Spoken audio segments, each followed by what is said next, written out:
Can somebody just see if it's streaming on the channel?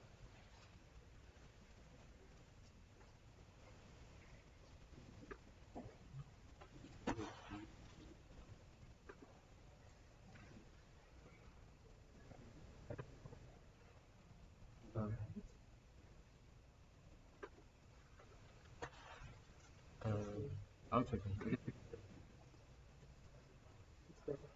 Sorry? Okay, sure. So, 261 of Surah Al-Baqarah, inshallah. أعوذ بالله من الشيطان الرجيم. بسم الله الرحمن الرحيم. مثل الذين ينفقون أموالهم في سبيل الله كمثل حبة أنبتت 7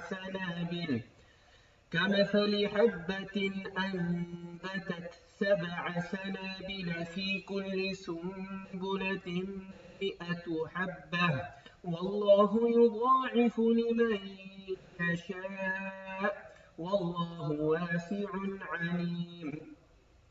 الذين ينفقون أموالهم في سبيل الله ثم لا يتبعون ما أنفقوا منا ولا أذى لهم أجرهم ثم لا يتبعون ما أنفقوا منا ولا أذى لهم أجرهم عند ربهم ولا خوف عليهم ولا هم يحزنون.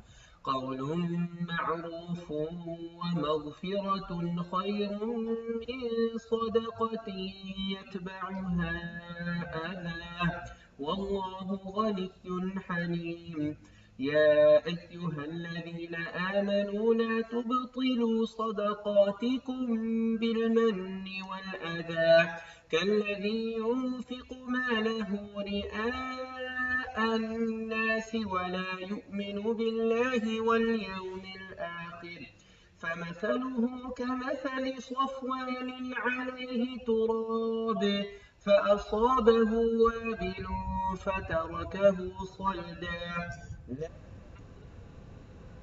شيء ما كسبوا والله لا يهدي القوم الكافرين. ومثل الذين ينفقون أموالهم ابتغاء مرضات الله وتثبيتا من أنفسهم كمثل جنة بربوة أصابها وابل فآتت أكلها ضعفين فإن لم يصبها وابل فطل والله بما تعملون بصير.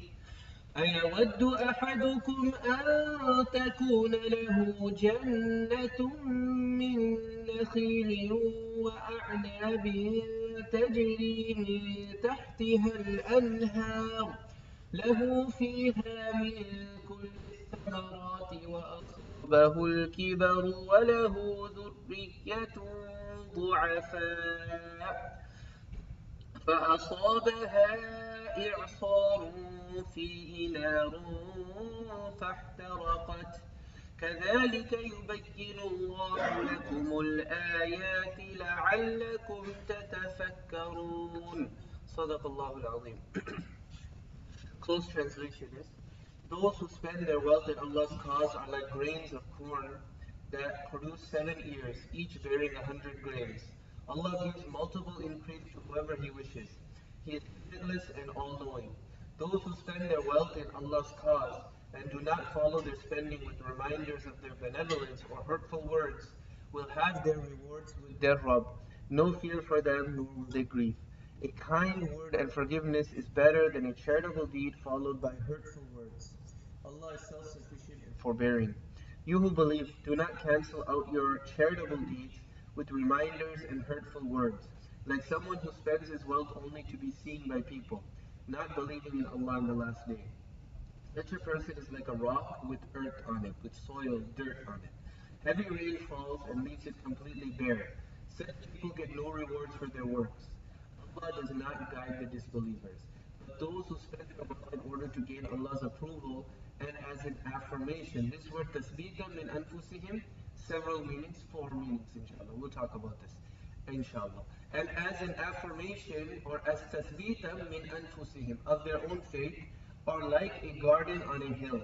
Heavy rain falls and it produces double its normal yield. Even if no heavy rain falls, it will still be watered by the dew. Allah sees all that you do. Would any of you like to have a garden of palm trees and vines graced with flowing streams and all kinds of produce, which when you are afflicted with old age and feeble offspring? Meaning the person, they're old, but their kids are not of the age where they can support them either. The kids still need to be supported. And it's struck by a fiery whirlwind, and burnt down.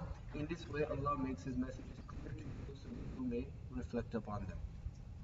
Okay, so khair, inshallah, we're continuing on with Surah Al-Baqarah. Inshallah, our goal, Brother Izzuddin's goal, to finish before Ramadan. Today I'm going to cut it short though. I ask him to dua for my uncle, my khalu. He's, his condition is not good.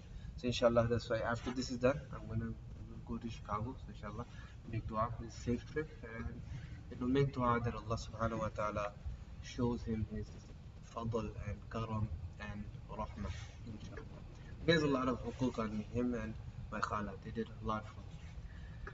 Okay, so inshallah, bismillah ar-Rahman ar-Rahim. So continuing where we left off from last week. Last week we spoke about Ibrahim alayhi salam, right? And if we were to take a few steps back, remember we said there's a few ways that you can outline the end of the surah, from Ayatul Kursi to the end of the surah. Ayatul Kursi, it is an explanation of Allah subhanahu wa ta'ala and His sifat. 10 qualities of Allah subhanahu wa ta'ala are mentioned there.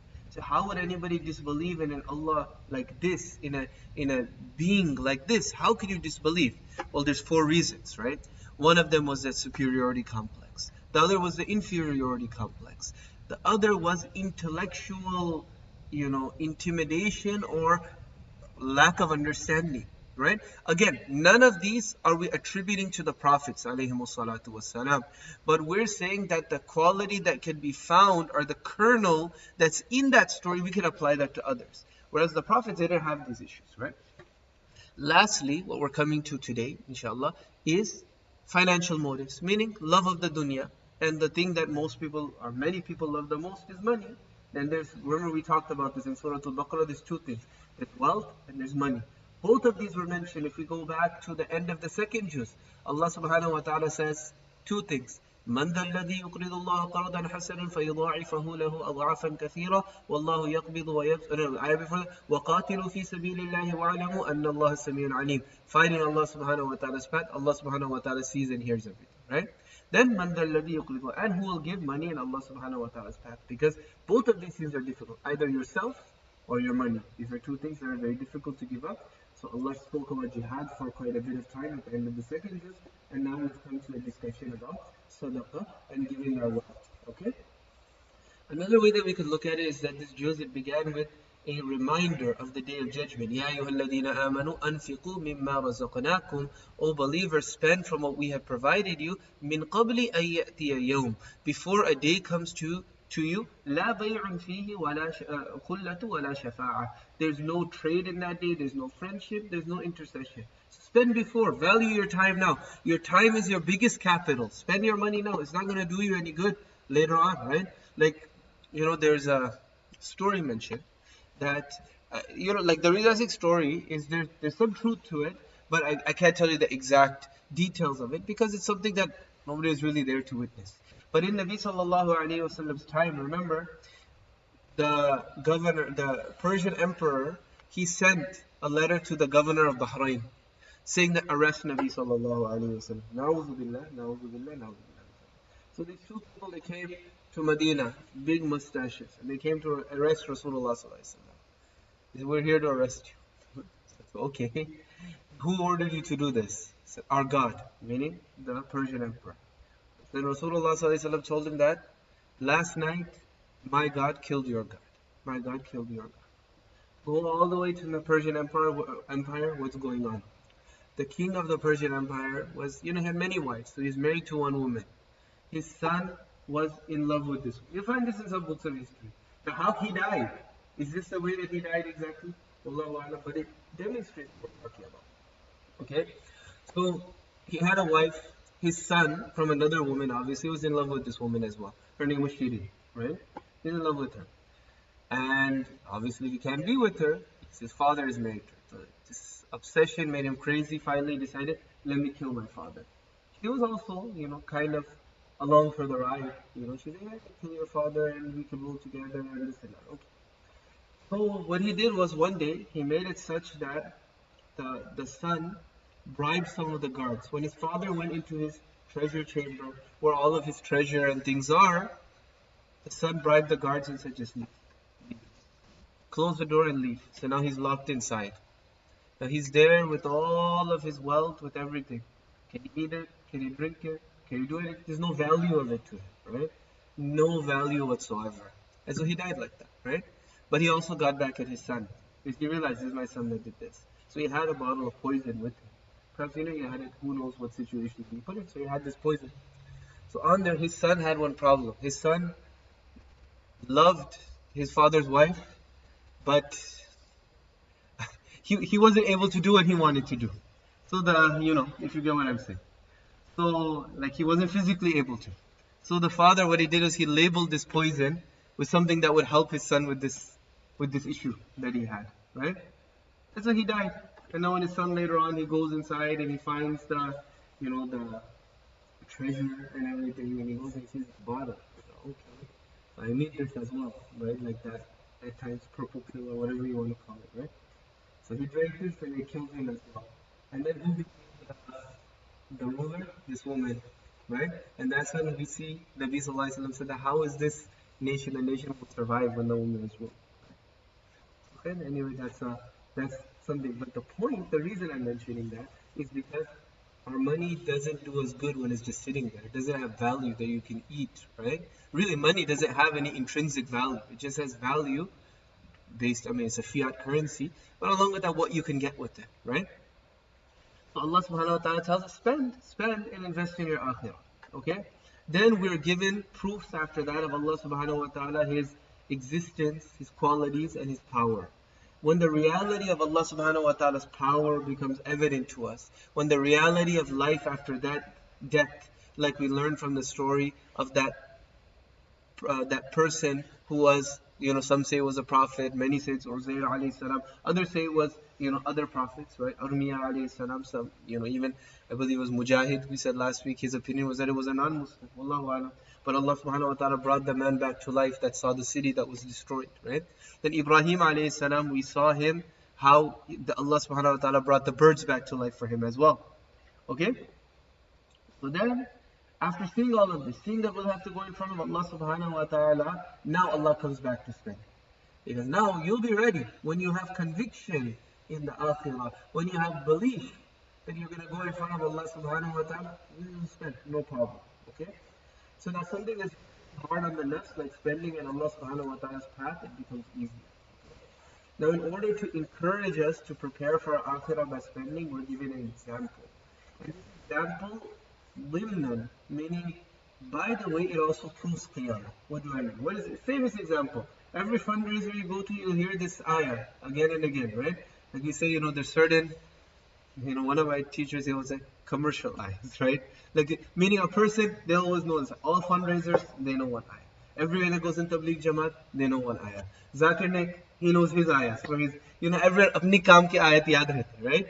The ayahs that you need to do what you need, you know them. So this ayah you hear in every fundraiser, that the example of the one who spends in the path of Allah subhanahu wa ta'ala is like a person who has, one grain of corn or like a seed, then it produces 7 ears, and each of these ears of corn, it gives out 100 grains, right? You hear this example all the time. So Allah subhanahu wa ta'ala is encouraging as well through this. But how is it a reminder of qiyamah? Anybody know? Meaning the point here is to remind you to give sadaqah, encourage you to give sadaqah. How is this an affirmation of qiyamah? That same Allah, the example that He's giving, that same Allah that could take a lifeless seed, put it in the ground and bring 700 grains out of that seed, can He not put a dead body in the ground and bring it back to life? Right? So if you think over there, Allah subhanahu wa ta'ala is telling us it's limnan, but it's not spelled out for you. You have to think about it, right? Okay? So مثل الذين ينفقون أموالهم في سبيل الله كمثل حبة. Those who spend their wealth in Allah subhanahu wa ta'ala's cause, they're like grains of corn. أنبتت سبع سنابل. So grains of corn are a seed, however you want to say. Habba, you could also, it's some people translate as grain as corn, it's also a seed, right? Right?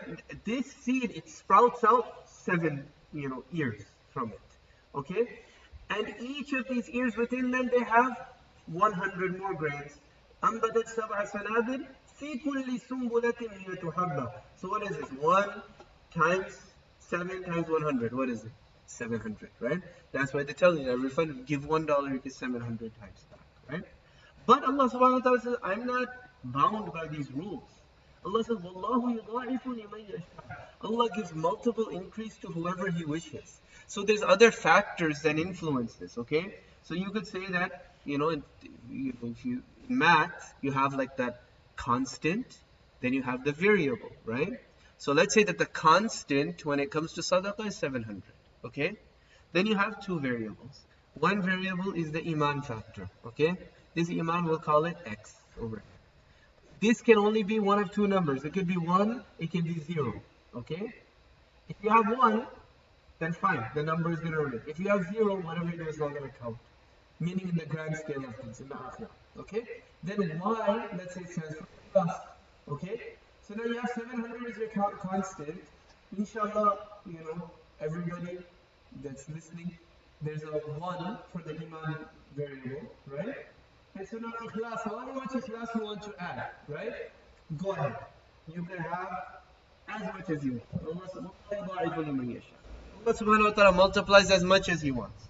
Wallahu wasi'un alim. Allah subhanahu wa ta'ala is limitless, right?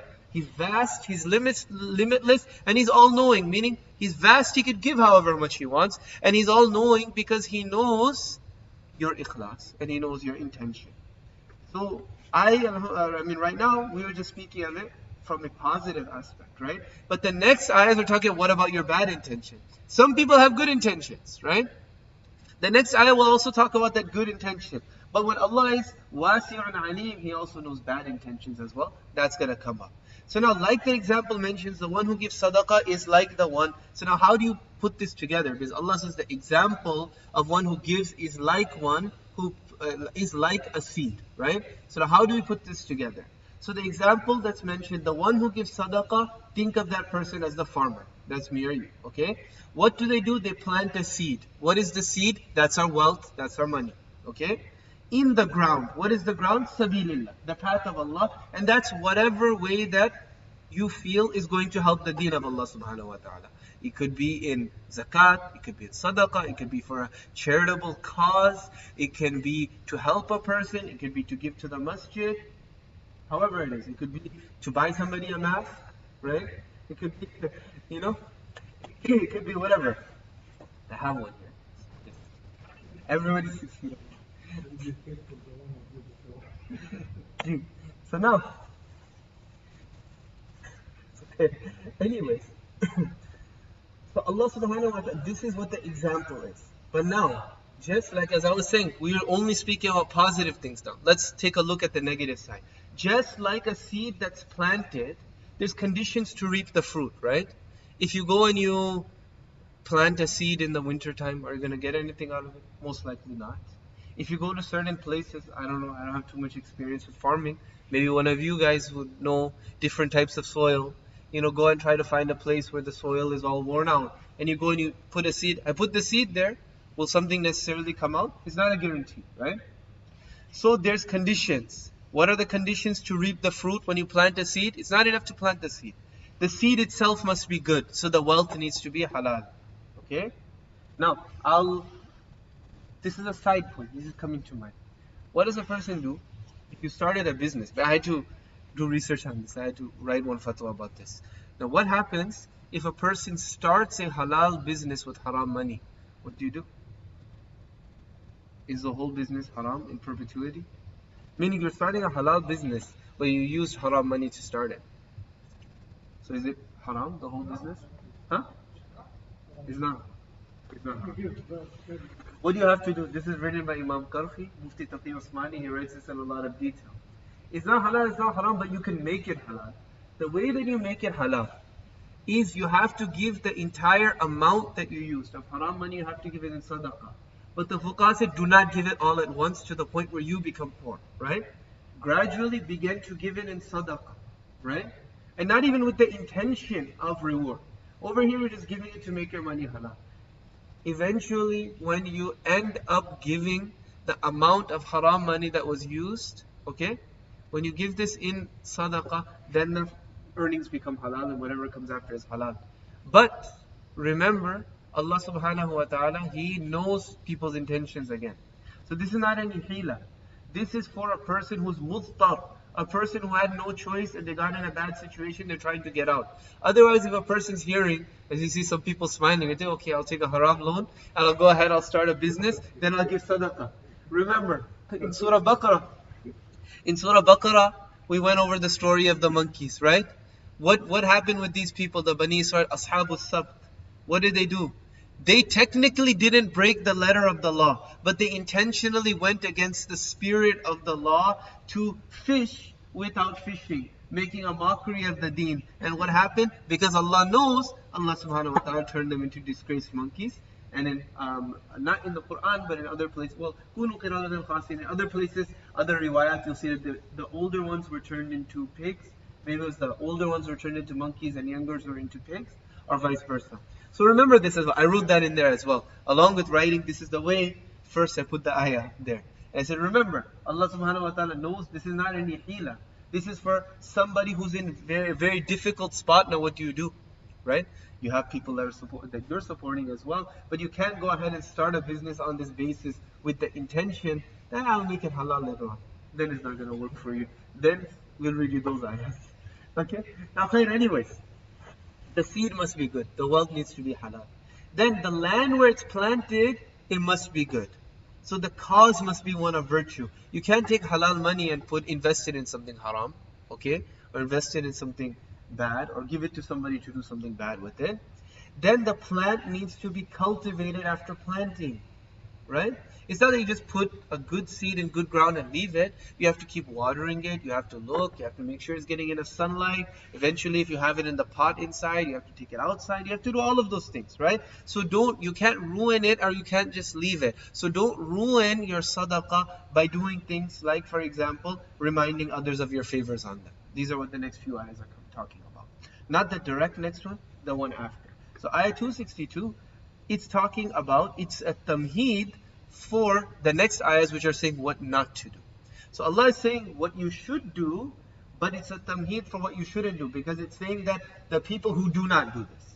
Now what is this? الَّذِينَ يُنْفِقُونَ أَمْوَالَهُمْ فِي سَبِيلِ اللَّهِ, those who spend their wealth in Allah's cause. ثُمَّ لَا يُتْبِعُونَ مَا أَنفَقُوا مَنًّا وَلَا أَذًى, and do not follow their spending with reminders of their benevolence or hurtful words. Like, remember I helped you out? I helped you out so much. Oh, you were in a tough spot, remember? Or, you know, or adhan, or just say like, hurtful words. Oh, you're broke, you're this, you're that. Hurtful words or reminders. Neither of them. Allah says those who do not do that, لَهُمْ أَجْرُهُمْ عِنْدَ رَبِّهِمْ, they will have their rewards with their Rabb. وَلَا خَوْفٌ عَلَيْهِمْ, no fear for them. What? No fear? Their sadaqah will not be destroyed and it will not be invalidated. Imagine a person, you make the effort to plant a nice garden and everything, and then later on you go and burn it with your own hands. Is there any logic to this? No. Right? وَلَا خَوْفٌ عَلَيْهِمْ, so there's no fear that their sadaqah will be destroyed or invalidated. So take it back to the example of a seed. When a person plants something, what you're afraid of is a tornado or different natural disasters. But the natural disaster for our sadaqah, it's always man-made. It's made by us, by our nafs. And that's, we hurt people, or we remind them, or in the first place it wasn't good at all because it had riyah, or it was a haram source or whatever, right? So Allah subhanahu wa ta'ala is telling us, don't do that. When you do not remind others, when you don't hurt others, you don't have any fear of any calamity coming upon your sadaqah. Okay? وَلَا هُمْ يَحْزَنُونَ, nor will they grieve. When will they not grieve? On the day of judgment, because their investment was saved from the calamities of arrogance and bragging and reminding. Okay? Now Allah subhanahu wa ta'ala is going on and He's talking about this more. Ayah 263. قَوْلٌ مَعْرُوفٌ, a kind word. A kind word to who? To a beggar who you're not in a position to help. Somebody is asking you, and they're begging and say, I myself can't help. I have issues of my own. I have expenses of my own. If you talk to them kindly, but reject them. وَمَغْفِرَةٌ, and forgiveness, meaning if that beggar gets upset that you don't give them anything, but you just say, it's okay. He's in a tough spot. She's in a tough spot. I understand. I'm not going to take it personal, whatever they say. And in that case, khayrun. So qawlun ma'ruf, a kind word, wa maghfiratun, forgiveness. To who? To somebody who asks. In a condition that you're not giving, is khayrun min sadaqatin yatba'uha adha. It's better than charity that's followed by hurtful words. Right? So it's better that you don't give anything, but you keep that person's honor and dignity intact. Then you give it to them and you remind them and you make them feel inferior. You take away their honor and their pride. Why? Because the purpose of sadaqah is to ease the burden of a poor person and remove their pain. And you're removing one pain and you're adding to another. And really sometimes it's worse to take away a person's honor and a person's dignity than it is for them to be broke. You'll see people who may be poor, but they have their own sense of self-respect. And you see other people who've lost all, sense of their self-worth and self-respect. Why? Because they've become dependent on others for money. And those people remind them from time to time. Right? Okay? Wallahu ghaniyyun halim. And Allah subhanahu wa ta'ala is ghani. He's self-sufficient. He's not in need of charity. It's for our own benefit. And He's halim. He's forbearing. He doesn't take people that remind others of what they've done. He doesn't take them to task immediately. He gives chance. And this is something we should remember as well. Allah has given us so much, but He doesn't send us constant reminders of what He did. Right? They say Allah gives and Allah gets. No, astaghfirullah. We get, right? We get and we forget. And Allah gives and He forgives. Right? Allah gives us a lot and then He doesn't remind us about it. On the contrary, we disobey Him, but then He forgives. Allah gives and forgives. And we get a lot and we forget. But when we give to someone else, we remind. Right? It should work like that. Allah save us from qualities. Now the previous ayahs, they spoke about man. Man means to remind someone. Ihsan jitlana. Right? And adhan is hurtful words. Okay? This next ayah talks about riya. So man and adha, those are like things that come after the fact. Riya is something that basically destroys the sadaqah from the beginning. Okay? So this ayah talks about riya. So ikhlas, sincerity, it's a condition for sadaqah to be accepted. If one gives charity in order to show off, it does the person no good. It might do some good for the cause.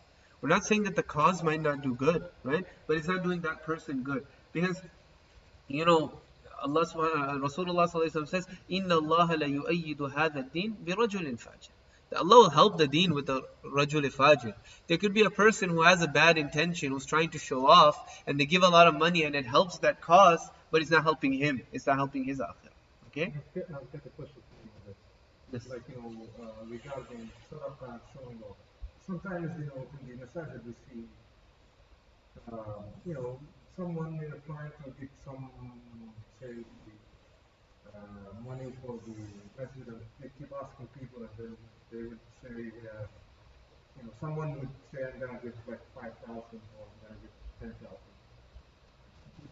Like something like riya.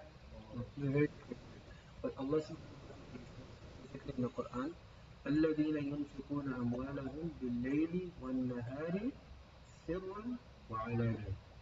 When Allah subhanahu wa ta'ala is speaking, later on, it comes in Surah Baqarah, praising people who spend, He said they spend day and they spend night. They spend secretly and they spend openly. One very important thing about our deen, right? Our deen, it's not just that it's one rule and you apply it everywhere. That's foolishness, right? Well, I'm not saying you, I'm just saying in general, for a person to do that. You hear one thing and you apply it everywhere.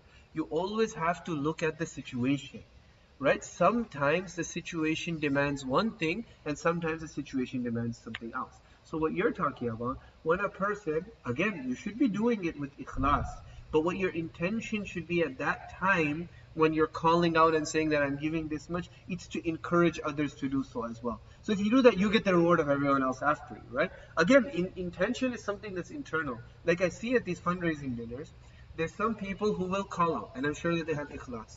And there's other people I see, because maybe they know themselves. Maybe they know that if they do give, it will be riyah. But I see that they'll write a big check and they'll silently hand it to somebody else and they'll say, go ahead and put it away. Go ahead and put it there, right? So there's both types of people, right? Both things are needed, and you have to look at the situation. For example, Abu Bakr radiallahu anh and Uthman radiallahu anh, take that example at the time of the Battle of Tabuk, okay? At the Battle of Tabuk, Rasulullah sallallahu alaihi wasallam, he is asking, give. We need this. This is one of the times. And this was, the Battle of Tabuk is where everything became clear. Mu'min, munafiq, it became clear, right? So now, Umar radiallahu anh, he says, I was so happy at that time. Why? Because I knew that I was doing good financially and Abu Bakr radiallahu anh wasn't. Not because he wanted anything bad, but he said, I knew I was doing better, than this is an opportunity for me to beat Abu Bakr.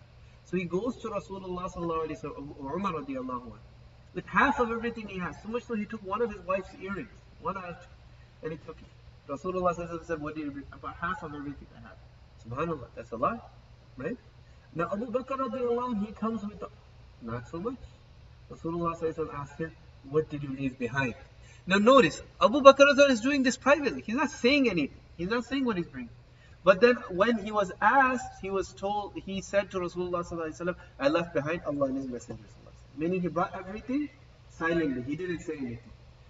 Based on that, Umar radiallahu anh, he said that I knew that day I'd never beat Abu Bakr. This is my chance. I'll never beat him. One other interesting thing to note is this is the last year of Rasulullah sallallahu alaihi wasallam's life, right? This is after they've been promised Jannah. These people, all they cared about was the highest place in Jannah. Nothing was acceptable to them besides for that. You see? They're still struggling. If me or you was given a guarantee, let's say that an angel came down from the sky and gave you a paper and said, you don't answer me, just think about it. They give you a paper and said that this is signed and sealed and you have it here, the signatures are here of Jibreel, Mikael, everybody. You don't have to pray salah anymore. You don't have to do any ibadah. You could do whatever you want. You're going to Jannah. How much more? Don't answer the question. Don't answer. Right? Now, okay, so anyways, coming back to our situation, right? Now, Uthman radiallahu anh, that same incident, he gave so much. He gave so much in that time that Rasulullah said, give, he gave. Okay, who's going to give more? Uthman radiallahu anh. He gave more. After that, Rasulullah said, on that day, after he said, I don't care what Uthman does after this. He could do whatever he wants. He's going to Jannah. Right? So see, he gave openly and he was given this great promise. Right? So there wasn't riyah over it. Right? Because it was needed at that time to encourage others. And Abu Bakr, he gave privately, and Abu Bakr is Abu Bakr. I hope I answered the question. Yeah? Okay. So now, Ikhlas is a condition to be accepted. If one gives charity in order to show off, it doesn't do the person any good. An example of this is what's going to come in the ayah, is like one who sees some dirt and thinks that it's a good place to plant their seeds. But underneath this dirt, there's a huge big rock, actually. Okay, so when the rain falls, it washes away the soil and the seed and everything. Nothing remains. Okay? That's what riyah is. Meaning you're not doing anything, but it's the seed isn't even going into the ground. Right? So, Ya ayyuhalladhina amanu la tubtilu sadaqatikum bil manni wal adha. You who believe, do not cancel out your charitable deeds with reminders and hurtful words. Look, to do ihsan and to remind someone of ihsan, these are on opposite ends of the spectrum. They are contradictory, therefore they can't go together, right? If something that contradicts, it can't be together. Right? كَالَّذِي يُنْفِقُ مَالَهُ رِئَاءَ النَّاسِ. Like the one who spends, so Allah is saying that, look, these things come later on. So now I'm saying, Allah subhanahu wa ta'ala is saying that, look at this, don't invalidate your deeds through these, like the one who invalidated it from the beginning. And who is that? كَالَّذِي, like the one, يُنْفِقُ مَالَهُ رِئَاءَ النَّاسِ, who spends his wealth only to be seen by the people. So now all of them are mentioned. وَلَا يُؤْمِنُ بِاللَّهِ وَالْآخِرِ. And this person doesn't believe in Allah in the last day. Why? Because they feel that they need their reward here. And there's a hadith Qudsi in which Rasulullah says, Allah subhanahu wa ta'ala says, أَنَا أَغْنَى الشُّرَكَاء. I am free and self-sufficient from shuraka, from partners. And on the day of judgment, when the people who did deeds to show off to other people, when they come in front of Allah subhanahu wa ta'ala, Allah says, go get your reward for the people that you did it for. So this is why it's like, وَلَا يُؤْمِنُ بِاللَّهِ وَالْيَوْمِ. They don't believe in Allah. They don't believe in the last day. There's a story, incident. I think I might have mentioned it here before, maybe not. That there was one brother, he came into the masjid. Not here, just story, right? This brother, he came into the masjid, he began to pray. And you know how after salah people love to talk and talk and talk, right? Alhamdulillah, it's a place where we come, we join, we're so happy with that in the masjid, right? But while they're talking, we see this brother praying. One says, how long has he been praying? Look at how much, sincerity he's praying, concentration. So he hears this, so he makes his rukus a little bit longer. He makes his sajdas a little bit longer. He makes his qiraat a little bit longer. And so, they keep going with their conversation, but then, subhanAllah, wow, he's praying, he might be, maybe he read all the Surah Baqarah, this and that. So then anyway, he finishes his namaz, and he's leaving. As he's leaving, he just tells them, he said, you should see me pray tahajjud. This is nothing. Right? So, so we shouldn't do our things to show people. فمثله كمثل صفوان عليه تراب فأصابه وابل فتركه صلدا. Such a person is like a rock with earth on it. Heavy rain falls and leaves it completely bare. Meaning the seed, the dirt, everything is gone. Now you just have a smooth rock over there. لا يقدرون على شيء مما كسبوا. Such people will not be able to reap any rewards for their works. وَاللَّهُ لَا يَهْدِي الْقَوْمَ الْكَافِرِينَ. Allah does not guide the disbelievers. The ishara here is that this is the quality of the kuffar. To remind others, to do things to show off. Right? So, don't do this. And so I'll just say one thing. We're talking about reminding. I say, my khalu. So basically, the doctor said not so much time left, right? So this person, what he did when I wanted to do hifz, not only did he let me stay in his house, right? So because I'm related to him through, my khala, who's my mom's sister, right? He allowed everybody in our family. We came and stayed with them. All I did was the Quran, everything. I said anything one day. You treat us so nicely. Meaning, you bring your kids. They're not your kids as much as you might love your nieces and nephews. You're not gonna love them like your own kids, right? And then those not even your blood nieces and nephews. You never looked at them. Never said anything. Never offended anything. Never. And one time I had a situation. Unfortunately, you guys might remember. It's 2017. I got a big car crash. Remember?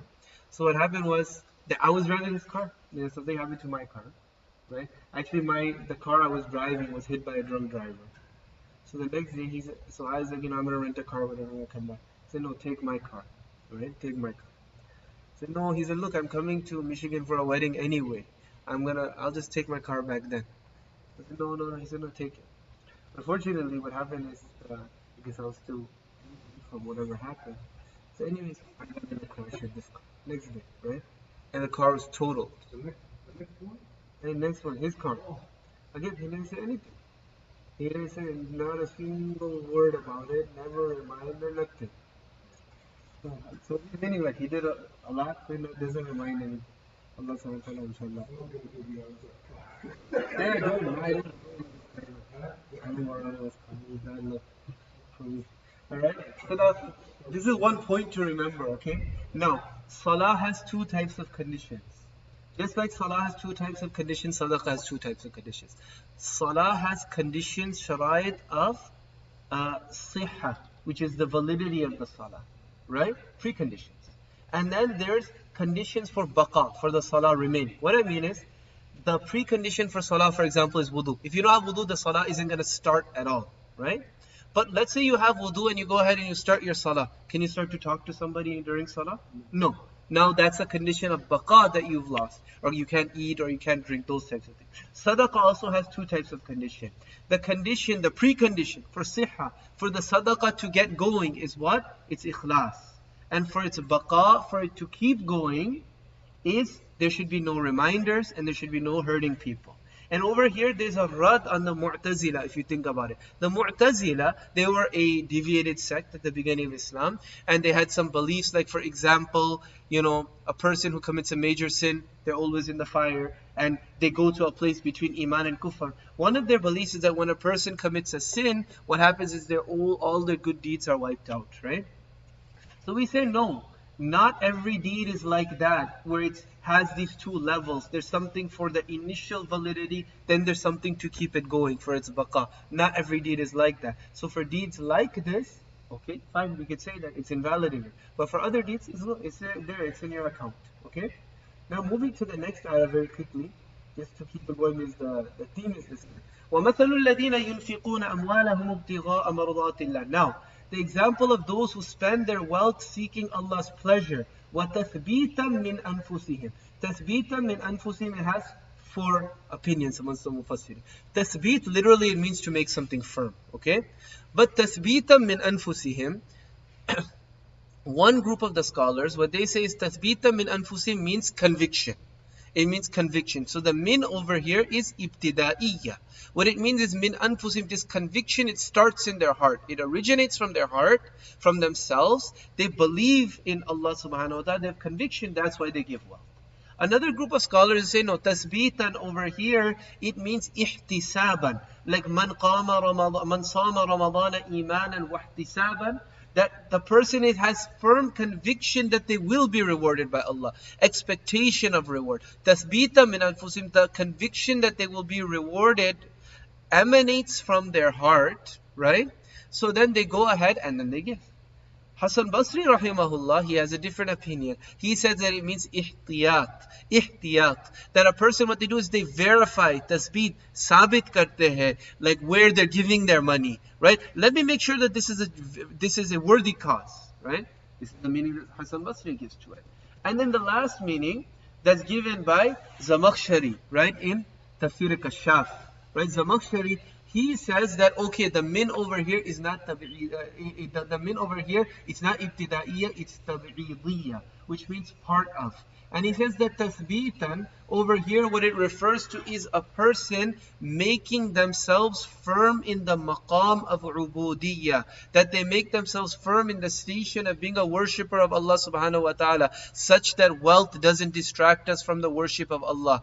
But min anfusihim, they make firm a part of themselves in this status. Why? Because there's two things that a person needs to make firm to fully be firm. And what is that? One of them is wealth. That's why min ba'di anfusihim, right? Min anfusihim, min ba'di anfusihim. The other part is your body, yourself. Tujahiduna fi sabilillahi bi amwalikum wa anfusikum. They struggle in Allah's path with their wealth and themselves and your physical self.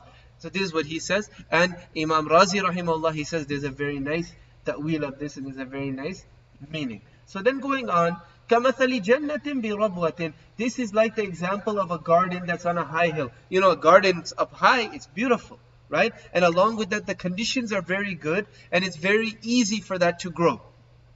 So then, أَصَابَهَا وَابِلٌ. Then a heavy rain falls on it, meaning you give a lot of money. Meaning you had good intention already. So you're on a high hill, you're in optimal position. Then you give a lot of money on top of it. فَآتَتْ أُكُلَهَا ضِعْفَيْنِ. So now this garden, it gives double the fruit. فَإِن لَمْ يُصِبْهَا وَابِلٌ. And if a lot of rain doesn't fall, if you don't give that much, فَطَلْ. Even the dew, the morning dew will be enough to irrigate this garden and let the plants stay beautiful, right? So even if a person with ikhlas, if they give a little bit, that will do the job. Wallahu bima ta'maluna basir. Allah subhanahu wa ta'ala sees whatever you're doing. Now to finish off, أَيَوَدُّ أَحَدُكُمْ أَن تَكُونَ لَهُ جَنَّةٌ مِّن نَخِيلٍ وَأَعْنَابٍ. Would any of you wish that you had a garden? And in this garden there's everything you need. There's date trees, date palms, وَأَعْنَابٍ, there's grapes, تَجْرِي مِن تَحْتِهَا الْأَنْهَارُ, a river flows beneath, فِيهَا مِن كُلِّ الثَّمَرَاتِ, لَهُ فِيهَا مِن كُلِّ الثَّمَرَاتِ, there's all sorts of fruits. وَأَصَابَهُ الْكِبَرُ. Now the person reaches old age, they're weak. وَلَهُ ذُرِّيَّةٌ ضُعَفَاء. And they have young children, weak children that can't support the father. The father himself is weak and he can't support himself. فَأَصَابَهَا إِعْصَارٌ. Then a fiery whirlwind comes and hits the garden. فَاحْتَرَقَتْ. And burns it all down. That's terrible. You set this garden, you did all this investment in this garden so it would be there for you at your time of need, and now it's gone. This is like the person on the Day of Judgment who planted seeds of sadaqah, who gave sadaqah, but either at the beginning or during the course of cultivating it, their sadaqah was ruined and now they come in front of Allah subhanahu wa ta'ala in a lot of need and they see that their garden is burned, they have nothing. كذلك يبين الله لكم الآيات لعلكم تتفكرون. Like this, Allah subhanahu wa ta'ala, He makes His signs, His ayat, His revelations clear so that we may ponder. So that we may ponder. May Allah subhanahu wa ta'ala make us all people of sadaqah. Inshallah, next week we will talk more about sadaqah. This goes almost to the end of the surah. وآخر دعوانا الحمد لله رب العالمين.